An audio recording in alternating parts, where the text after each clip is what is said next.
വളരെ പ്രധാനപ്പെട്ട പുലിമടയിലാണ് നിൽക്കുന്നത്. സീതാറാം ഹിൽസ് ദേശത്തിന്റെ പുലിമടയിലാണ്. തൃശ്ശൂരിന്റെ ഒരു പുലി എന്നോടൊപ്പം ഉണ്ട്. എന്തെങ്കിലും പറയണ്ടോ? ഉഷാറാക്കാണ്, പൊളിക്കാണ് തൃശ്ശൂർക്കാർ. ഒരു കുറവുണ്ടാവില്ല. എവിടെ നിന്ന് വന്നവരാണെങ്കിലും ഇന്ന് വളരെ 2:30-3 മണി മുതൽ പുലി കളി കണ്ടു തുടങ്ങാം. എവിടെ വന്നവരാണെന്ന് എന്നെ ഉദ്ദേശിച്ചാണോ? ഞങ്ങൾ തൃശ്ശൂർക്കാരുടെ ഒരു സ്വകാര്യ അഹങ്കാരം കൂടിയാണ് ഈ പുലി. ഇപ്പോ ഈ കലാകാരന്മാരുടെ ഇപ്പൊ കണ്ടല്ലോ, എത്രയോ മണിക്കൂറായിട്ട് ഇങ്ങനെ ഈ പുലിയുടെ വേഷത്തിൽ നമുക്ക് പുലിച്ചായം എന്ന് പറഞ്ഞൊരു ചായയുണ്ട്. സാധാരണ ആളുകൾ മറ്റ് സ്ഥലങ്ങളിൽ കാണിക്കുന്ന പുലി ആകില്ല ഇവിടെ. യഥാർത്ഥം മനുഷ്യ ശരീരത്തിൽ ഇനാമൽ കൂട്ടിയ ചായയാണ് ഈ തേച്ചുകൊണ്ടിരിക്കുന്നത്. കലാകാരന്മാരൊക്കെ തേക്കുന്നത് അതാണ്. ഇത് യഥാർത്ഥത്തിൽ ഒരു വ്രതാനുഷ്ഠാനത്തിന്റെ പോലെ ചരിത്രമുണ്ട്. ഇത് പെട്ടെന്നൊരു ദിവസം വന്നങ്ങ് ഏതെങ്കിലും യൂണിഫോം ഇട്ടിട്ട് പുലിയായി അഭിനയിക്കാൻ പറ്റിയൊരു സാധനമല്ല. ഇതൊരു പുലി വേഷം പച്ചയായിട്ടുള്ള മനുഷ്യ ശരീരത്തിൽ അങ്ങ് തേക്കുകയാണ്. കണ്ട, പച്ചയായ മനുഷ്യ ശരീരം കയ്യൊക്കെ വെച്ച് നിൽക്കുന്നുണ്ടല്ലോ. കുറച്ച് കഴിഞ്ഞാൽ ഇതുപോലെ വടി പിടിച്ച പുലിയായിട്ട് മാറും. പുലി വടി പിടിക്കും. കാരണം ശരീരത്തിന്റെ ആ 2 ഭാഗങ്ങളും ഇനി ചേർക്കാൻ പറ്റില്ല. രണ്ടും കൂട്ടിമുട്ടാൻ പാടില്ല. രണ്ടും പല കളറുകളായിരിക്കും. ഇന്നലെ ആരംഭിക്കുന്നതാണ് ഇവരുടെ ശരീരത്തിലെ രോമങ്ങളൊക്കെ വൃത്തിയാക്കി ഷേവ് ചെയ്ത് മാറ്റി ഇന്ന് രാവിലെ മുതൽ പുലിച്ചായം തേച്ച് ഇനി 4 മണിക്ക് വന്നതാണ് അദ്ദേഹം. 4 മണിക്ക് പുലർച്ചെ 4 മണിക്ക് വന്നതാണ്. അപ്പോൾ ഇനിയൊരു 5-6 മണിക്കൂർ ഇതിങ്ങനെ തുടർച്ചയായി തേച്ചതിൻ്റെ ഓരോ ഭാഗങ്ങളും മിനുക്കി. ഇപ്പം നേരത്തെ അവിടെ ആ പുലിക്ക് പിന്നെ വരയ്ക്കുന്നത് കണ്ടോ, ഒരു പടം നോക്കിയിട്ട് അങ്ങ് വരയ്ക്കുകയാണ്. പടം നോക്കിയിട്ട് ഒരു ക്യാൻവാസിൽ വരയ്ക്കുന്ന പ്രയാസമല്ല, ഒരു പച്ചയായ മനുഷ്യന്റെ ശരീരത്തിലാണ് പടം വരയ്ക്കുന്നത്. അദ്ദേഹം ആ പേപ്പറിൽ നോക്കിയിട്ട് പടം വരയ്ക്കുന്ന ഒരു കാഴ്ച നമുക്ക് കാണാൻ പറ്റും. ഈ പുലി ചായ വരയ്ക്കുന്ന ആളുകൾ അവരസാമാന്യ പുലികളാണ്.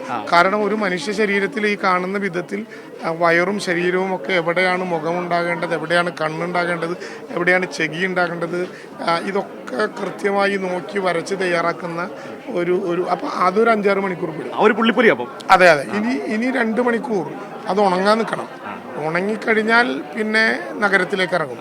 ആദ്യഘട്ടത്തിൽ കടുത്ത ചൂടുണ്ടാവും. ആ ചൂട് സഹിക്കണം.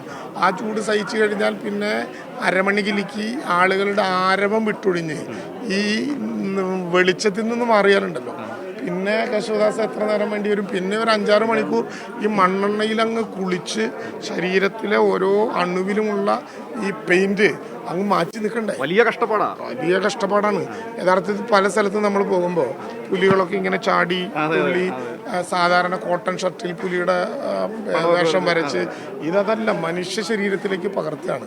തൃശ്ശൂർക്കാരങ്ങനെ ഈ പുലികളി പോലും അല്ല, പുലിക്കളിയിൽ ഒരു കോംപ്രമൈസ് ഉണ്ടാക്കില്ല.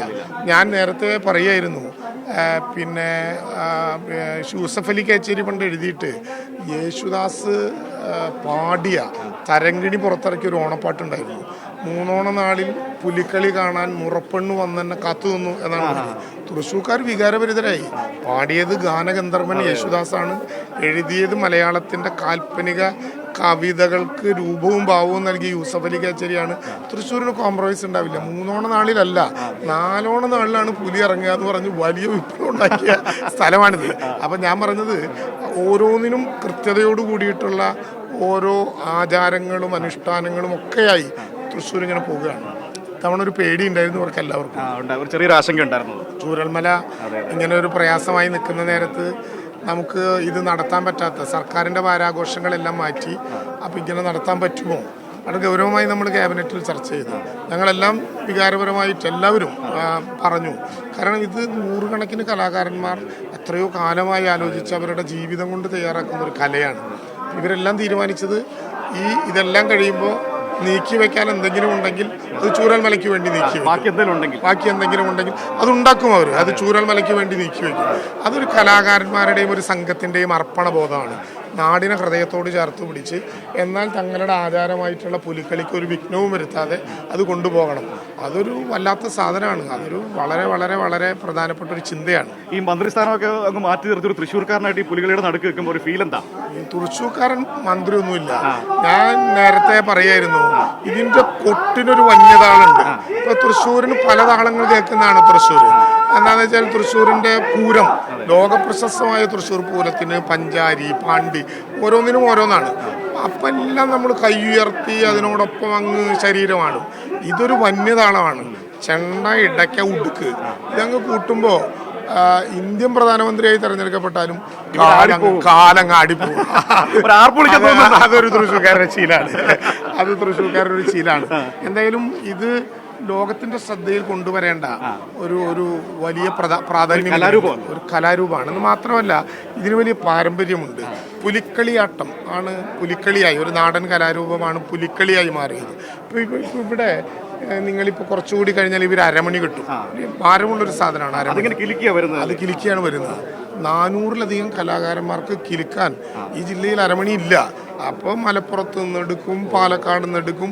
ഇതിനു വേണ്ടിയിട്ടുള്ളൊരു തയ്യാറെടുപ്പ് എത്രയോ നാളുകളായി നമ്മൾ നടത്തിക്കൊണ്ടിരിക്കുന്ന ഒരു ഒരു ഒരു ഒരു സന്യാസതുല്യമായ തപസ്യയാണ്. അതൊരു വലിയ പാടാണ്. ഇതിന് പണമുണ്ടാക്കണം. ഇതിൽ രംഗപ്രവേശം ചെയ്യാത്ത കുറേ കലാകാരന്മാരാണ്. യഥാർത്ഥത്തിൽ ഈ പാർശ്വവൽക്കരിക്കപ്പെട്ടവന്റെ ശബ്ദമായിട്ട് മാറാൻ പലപ്പോഴും ശ്രമിച്ചിട്ടുള്ള കൈരളി ശ്രദ്ധയിൽപ്പെടുത്തേണ്ട പ്രധാനപ്പെട്ട കാര്യങ്ങൾ അത് കൂടിയാണ്. ഈ പുലിക്കളിയുടെ വലിയ വന്യമാണെങ്കിലും അതിൻ്റെ സൗന്ദര്യം സന്തോഷപൂർവ്വം നമ്മൾ ആഗ്രഹിക്കുമ്പോൾ ഇങ്ങനെ ഒരു പുലിയെ ലോകത്തിൻ്റെ മുമ്പിലേക്ക് അവതരിപ്പിക്കാൻ ബിയോണ്ട് ദ കർട്ടന്റെ പിന്നിൽ അധ്വാനിച്ചുകൊണ്ടിരിക്കുന്ന കലാകാരന്മാർ ഈ ചായ ഉണ്ടാക്കണം, അത് തേക്കണം. പ്രത്യേക കൂട്ടാണല്ലേ? പിന്നെ വളരെ പ്രത്യേകമായിട്ടുള്ള ഒരു കൂട്ടാണ്. എന്ന് മാത്രമല്ല ഈ നോക്കൂ, ആ പുലിയുടെ മുഖമൊക്കെ തീരെ തെറ്റാതെ ഓരോ കുത്തും വളരെ കൃത്യമായി കമ്മ്യൂണിക്കേറ്റ് ചെയ്ത്. അതെ അതെ, പുലിയുടെ ട്രൗസർ, പുലിയുടെ പിന്നെ ചായം, പുലിയുടെ മുഖം, ഇത് മൂന്നും, മുഖം പ്രത്യേകമാണ്, ട്രൗസർ പ്രത്യേകമാണ്, ശരീരത്തിൽ തേക്കുന്ന ചായം പ്രത്യേകമാണ്. ഇതുണ്ടാകണം. ഇനി കുറച്ചുകൂടി കഴിഞ്ഞാൽ നിങ്ങൾക്ക് കാണാം പുലി വണ്ടികൾ, അതായത് പുലി കൂടി കയറി നിൽക്കുന്ന വണ്ടികൾ. അതിൽ വളരെ വലിയ ഛായാചിത്രങ്ങളുണ്ടാകും. പുലി വണ്ടി പ്രത്യേകമായ സമ്മാനത്തിന് വിധേയമാണ്. ഇങ്ങനെ ഒരുപാട് കാര്യങ്ങളുണ്ട്. വെടിക്കെട്ടിന് 2 ദിവസങ്ങൾ ഒളിപ്പിച്ചു വെക്കുന്നത് പോലെ ഇത് സ്വകാര്യമായിട്ട് ഒളിപ്പിച്ചു വെച്ച ഭയങ്കര സർപ്രൈസ് ഉണ്ടാവും. ഇന്നലെ ഞാനൊരു ദേശത്തിൻ്റെ പിന്നെ ഇത് ഉദ്ഘാടനം ചെയ്യാൻ വേണ്ടി പോയി, നമ്മുടെ അവരുടെ ചമയ പ്രദർശനം. അപ്പം 3-4 സാധനങ്ങൾ അപ്പുറത്തിരുന്ന് കുത്തുകയും മറക്കുകയൊക്കെ ചെയ്യുന്നുണ്ട്. അപ്പം ഞാൻ ചെന്ന് പറഞ്ഞു, ചാനലുകളൊക്കെ ഉണ്ട്, വേണമെങ്കിലും ഒന്ന് എടുത്ത് കാണിക്കാം. സ്വകാര്യമായിട്ട് പറഞ്ഞു, രാജേട്ട ഇത് കാണിക്കാനുള്ളതല്ല, ഇത് അപ്പോഴേ ഇറക്കൂ, ഇതിപ്പോൾ ഇറക്കിയാൽ വേറെ ആരെങ്കിലും മണിക്കൂറുകൾ മിനിറ്റുകൾ മുമ്പ് സ്വകാര്യ അറയിൽ നിന്ന് ചില രഹസ്യങ്ങൾ കൂടി കൊണ്ട് പുലിക്കളി സംഘങ്ങൾ രംഗത്തിറങ്ങും. എല്ലാ വർഷവും വരാറുണ്ടോ? പിന്നെ ഇതില്ലാതെ ജീവിതമില്ല. തൃശ്ശൂർക്കാർക്ക് ഈ ആഘോഷത്തിൽ പങ്കെടുക്കാതെ നമ്മുടെ ഒരു ജീവിതമില്ല. തൃശ്ശൂരിൻ്റെ ആഘോഷങ്ങളിൽ ഏറ്റവും പ്രധാനപ്പെട്ട പൂരം പോലെ തുടർച്ചയിൽ പ്രധാനപ്പെട്ടതാണ് ഇത്. ഇപ്പോൾ നമ്മൾ തുടർച്ചയായി തൃശ്ശൂരിന് പ്രത്യേക ചില ആഘോഷങ്ങൾ, ഒരു ഘട്ടത്തിൽ പൂരം, ഡിസംബർ മാസത്തിൽ ബോണ്ണത്താല്, ഈ ഘട്ടത്തിൽ ഓണത്തിൻ്റെ ഘട്ടത്തിൽ പുലിക്കളി, പിന്നെ തൃശ്ശൂരിന് സ്വന്തമായിട്ടുള്ള കുന്നംകുളത്തെ ഓണത്തല്ല്, ഇങ്ങനെ കുമ്മാട്ടി കഴിഞ്ഞ കുറച്ച് ദിവസമായിട്ട് ആടി തിമിർക്കുകയാണ്. ഇങ്ങനെ ഓരോ രൂപങ്ങളിലൂടെ കടന്നു പോവുകയാണ്. തൃശ്ശൂർ ഒരു വെറുതെ സാംസ്കാരിക നഗരം എന്ന് പറയുന്നത് അല്ല, എല്ലാ ഐറ്റവും ഉണ്ട് ഇവിടെ. എല്ലാം അതിന്റെ വിശുദ്ധിയുണ്ട്. എല്ലാം കേവലമായിട്ടുള്ള ഒരു ചടങ്ങല്ല. അതിന്റെ എല്ലാം പിന്നിൽ വളരെ അപൂർവമായിട്ടുള്ള അനുഭൂതികൾ തൃശ്ശൂരിന് സംഭരിക്കാൻ കഴിയുന്ന ഒരു പാരമ്പര്യം. ഇപ്പോൾ ഇന്ന് പിന്നെ ക്യാബിനറ്റുള്ള ദിവസമാണ്. ആ നേരം ഒഴിവാക്കിയാൽ പൂർണ്ണമായും ഇവിടെയുണ്ട്. ഈ മടകളിലാണ് ഇന്നത്തെ മടകളിലാണ്. അപ്പൊ ഒരു മടയെന്നാണ് ഞാൻ സംസാരിക്കുന്നത്. തൃശ്ശൂരിന്റെ സ്വന്തം രാജേട്ടനാണ് സംസാരിച്ചത്. ഇനി പ്രേക്ഷകരോട് എന്തായാലും പറയാറുണ്ടോ? ഇല്ല, ഇന്ന് എല്ലാവരും പരമാവധി തൃശ്ശൂരിൽ പുലിക്കളി കാണാൻ വരണം. പുലിക്കളി കാണുക ഒരു പ്രധാനപ്പെട്ട ആവശ്യമായി നിങ്ങൾ കാണണം. ഇവരെ പ്രോത്സാഹിപ്പിക്കണം. ഈ കലാകാരന്മാർക്ക് കുറച്ചുകൂടി സാമ്പത്തികമായിട്ട് ഉൾപ്പെടെയുള്ള സഹായങ്ങൾ ചെയ്യാൻ കഴിയുന്ന വിധത്തിൽ ആളുകളെ കൂട്ടി ആ പ്രവർത്തനത്തിന് നമ്മൾ നേതൃത്വം നൽകുകയാണ്. എന്തായാലും ഞങ്ങളിന്ന് പൊളിക്കും, നിങ്ങളും ഉണ്ടാകും. അതെ, അപ്പോൾ അടിച്ചു പൊളിക്കാം. അപ്പോൾ ഓക്കെ.